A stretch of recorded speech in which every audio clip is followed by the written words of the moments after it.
రాజకీయ కోణంగా ఏ రకమైనటువంటి కార్యాచరణ చేపట్టాలి, అదేవిధంగా స్ట్రాటజీ ఏ స్ట్రాటజీతో ముందుకు వెళ్ళాలి, వీటన్నిటి మీద కూడా డిస్కషన్ జరిగింది. నాయకుల కార్యకర్తలు నాయకుల యొక్క అభిప్రాయాల సేకరణ జరిగింది నిన్న ఇవాళ. అవన్నీ కూడా క్రోడీకరించి ఢిల్లీకి పంపిస్తాం, నిర్ణయం వారు తీసుకుంటారు.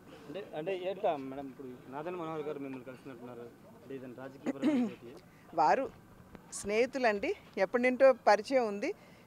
జనసేన మాత పొత్తులో ఉన్నారని చెప్పారు. మేము కూడా ఎప్పుడు కూడా జనసేన నుండి దూరంగా జరిగామని మేము చెప్పలేదు. వారు మర్యాదపూర్వకంగా ఇవాళ శివప్రకాష్ గారు వచ్చారు, వారిని కలవటానికి వచ్చారు, నన్ను కలిశారు. ఊరికే మంచి చెడులు అన్నీ కూడా మాట్లాడుకోవడం జరిగింది. పొత్తుల్లో మీతో కాకుండా టీడీపీ వాళ్ళతో పవన్ కళ్యాణ్ వెళ్తున్నారు, బహిరంగ సభలో కూడా ఇద్దరు కలిసి పార్టిసిపేట్ చేయబోతున్నారు. అధిష్టానం కూడా చెప్పాను ఆల్రెడీ కలిసి వెళ్ళే రాష్ట్ర అధ్యక్షులుగా మీరే.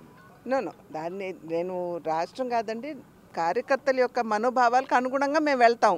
ఏ విషయం మీద అయినా సరే వారందరి అభిప్రాయాలు తీసుకోవడం జరిగింది. పొత్తు అనేది నిర్ణయం మేం కాదు కదా చేసేది, కాబట్టి ఇవన్నీ కూడా పైకి పంపిస్తాం, వారు నిర్ణయించి చెప్తారు. మాకు ఆంధ్రప్రదేశ్కి ప్రత్యేక హోదా ఇస్తాము అని మార్నింగ్ షర్మిల జాయిన్ మాట్లాడారు. షర్మిల కూడా ఆంధ్రప్రదేశ్లో రాబోతున్నారు, ప్రత్యేక హోదా పాటు విభజన హామీలని. ప్రత్యేక హోదాకి సంబంధించి ప్రత్యేక ప్యాకేజ్ ఇవ్వడం జరిగింది. అప్పుడు ఉన్నటువంటి ముఖ్యమంత్రి గారు దాన్ని యాక్సెప్ట్ చేశారు.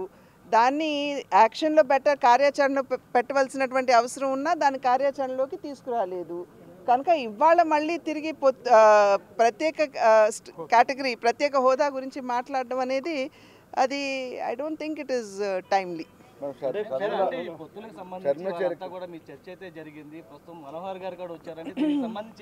లేదండి, చర్చ పొత్తు ఒక్క అంశం కాదండి, వేరే వేరే అంశాల మీద. ఇప్పుడు పార్టీని రాబోయే ఎన్నికలు అంతా కలిపి ఎన్నికలు 2-3 నెలల్లో ఉన్నాయి కనుక ఎన్నికల్లో ఏ విధంగా ఏ స్ట్రాటజీతో ముందుకు వెళ్ళాలి అనేటువంటి అంశాలు, సంస్థాగతంగా మనం ఏ మేరకు బలంగా ఉన్నాయనేటువంటి అంశాలు, ఏ రకమైనటువంటి కార్యాచరణతో ముందుకు వెళ్ళాలి అనేటువంటి అంశాలు, ఇవన్నీ కూడా మేము చర్చించుకున్నాం.